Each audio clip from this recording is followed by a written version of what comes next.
It's always a joy, a pleasure to be invited to say or to write anything about Basil Blackshaw's works. I knew him extremely well. I loved him. He was wonderful company and a wonderful, wonderful storyteller.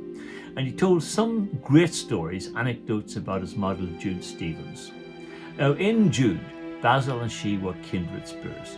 She was correspondingly as mischievous and as full of fun. You just wouldn't know what she would do next.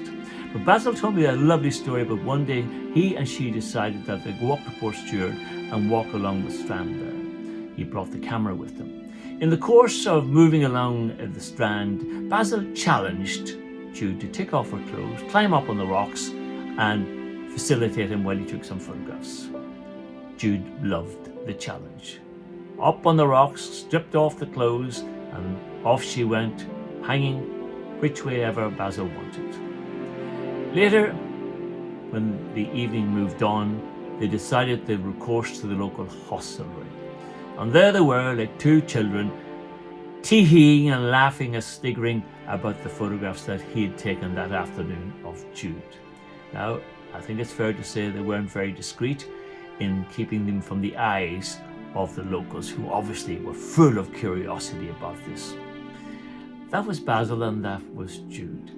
Now, when I saw this particular painting here of Jude, immediately I thought of Chagall. Now, why did I think of Chagall? Well, earlier in the week, I saw in one of the correspondence that there was a painting by Chagall of his father called Le Père, and it had been missing for many years. It's coming up for sale in New York now.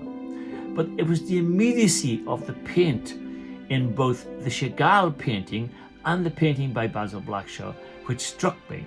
And it appeared that both painters literally threw the paint at their subject. There's no niceties about it. It's just slap it on. But sometimes it has to be wrong to be right, the words of Basil. And it's the immediacy, the spontaneity attaching to this portrait by Basil that I love. That's why I think you should enjoy it.